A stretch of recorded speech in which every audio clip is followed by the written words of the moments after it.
Hey, Gopi. Yeah. Manoj, I'm talking to you on the phone and you are in Skype.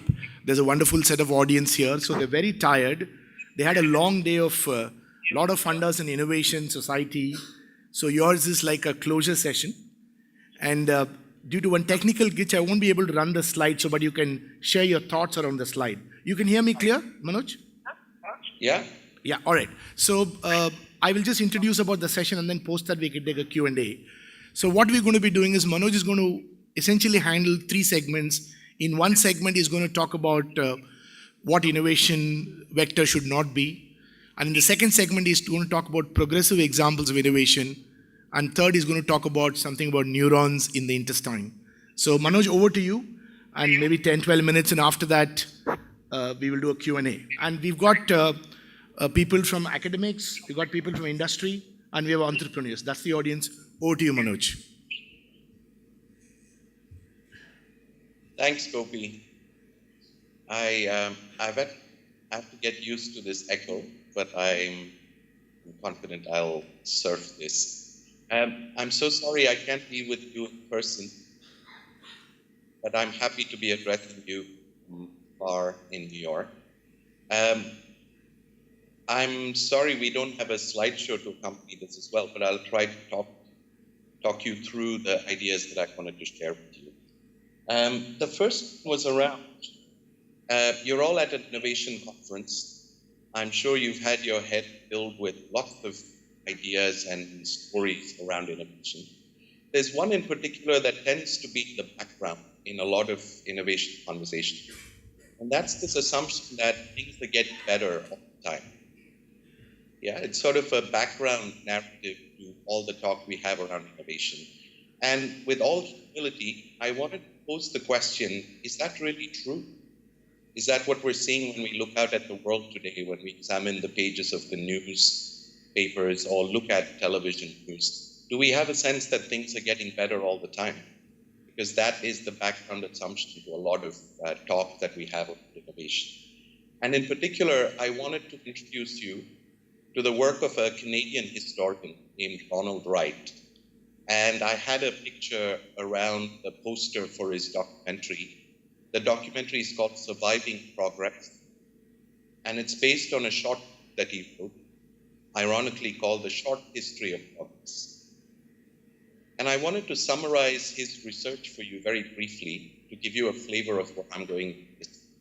And his research basically says that you look at a lot of civilizations that have occupied a good deal of our mental space when we look at the past. You can talk about the Sumerians, you can talk about the Assyrians from what is now modern-day Iraq, you can talk about the Mayans, you can talk about the civilizations that have come up in our own land. And the common historical pattern is that just before those civilizations started to experience decline, and we can say this looking back at history, at a similar time in each civilization, they also thought they were at the pinnacle of their own progress in terms of their own knowledge of science and technology. Of course, this is dated, so you have to do a bit of imagining. But it strikes me as a curious pattern that just before those civilizations were going to experience real decline, their ideas of where they were tied to the most progressive sort of notions you can imagine. All of them thought they were doing extremely well, just at the same time their civilizations were starting to fall apart. And I want to propose to you that we might be in a similar trap. And Ronald Wright has a name for this, he calls it the progress trap. And the simple point of this presentation is to try and wake you up just before you have to go and have drinks and network with other people to this question. I don't have any answers in particular, but I wanted to ask this question with all of you, saying, is it true that we're getting better all the time? This narrative of progress, is it true? Or might we be in a progress trap of our own making? And as a side note, what I find curious is that it's one thing to be in a trap, but it's another thing to be in a trap that's not of our own making, an imported trap, if you will. It strikes me as sort of double tragedy. So since progress is the notion that we tie all of our other ideas to, whether they be of science, of technology, or of education, which a lot of you in the audience are interested in, if we start to question the idea of progress, we naturally have to rethink all these other things. So let me move on to tell you a story about, which brings into highlight, I think, our notions of what we think is advanced or what we think of as progress, or what we think of as primitive in some cases. And it's the story of Hi Gopi, are you trying to reach me? Manoj, we're able to toggle between the slides and yourself. So we're able to do the slide. So if you could let me know which slide we can toggle. So we're able to get your... Perfect. All right. That. So you could keep letting me know what slide and I'll do that, right? Okay. I'll call it out aloud. Yeah. So the story I wanted to tell you about was told to me by a person called Carol Sanford, who's leading a movement to bring the thinking of regeneration into business. And I'll expand on that later, maybe, if you ask me a question. But the story revolves around a biologist named Tim Williams, who's professor emeritus of biology at one of the most prestigious liberal colleges in the US, Swarthmore College. And the story revolves around Tim being a volunteer for the Peace Corps in a small village in Zimbabwe. And he's trying to bring a bunch of school-age kids together in a makeshift hut and teach them biology. He asks them to capture frogs in a little jar and bring them to the tent, and he's going to teach them something about biology. An hour later, you see all the kids running around, running out of this makeshift tent, clearly traumatized, in a very anxious state of mind, and they're fleeing the tent.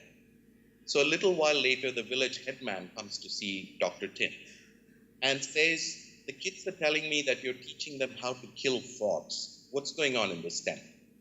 Tim relaxes a little bit and he says, let me explain. We are killing frogs as the first step towards dissecting them. And he shows a little bit of the chloroform and all the apparatus he has to dissect frogs. And he says, this is the first step to understanding frogs. You have to cut them apart, study their parts, and get to an understanding of the frog. The village headman is clearly puzzled by this explanation. He shakes his head silently and goes squats in a corner and almost assumes the pose of a frog, and proceeds to tell Tim about a very different way of understanding frogs. The moral of the story, very simply, is the village headman is asking the question, if you kill the frog, what is there left to understand? And his way of understanding frogs is very different. I'll read a couple of quotes from his narrative. He says, you cannot understand a frog without a whole frog doing what frogs do. Or you have to feel the whole frog in motion to truly understand. So this to me is a story around different ways of understanding and different systems of knowledge and what we have chosen to prioritize over the other. If you move to the next slide, Gopi.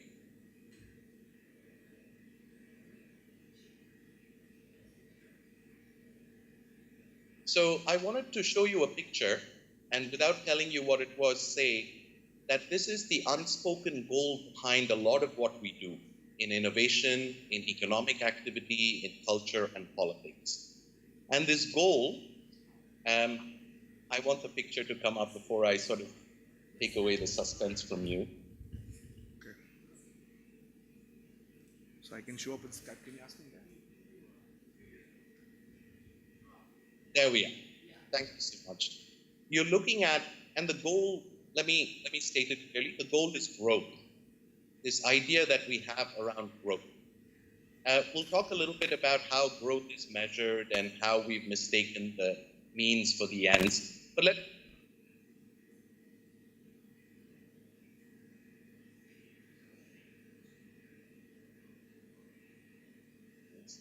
first of all, from a biologist's perspective, this idea of growth is very unnatural. You're looking on the screen at the only phenomenon we know in the physical world that follows the rules of growth. Growth for growth's sake, growth without end, and growth indefinitely. And what you're looking at is a cancer cell. So in some respects, this ideology of growth for growth's sake is perfectly the ideology of a cancer cell. So I hope this little bit of trivia shocks you into rethinking what this assumption that we have around growth is a good thing, and all of our economic activity, including innovation and education and science and technology, is oriented towards this goal that is simply unnatural.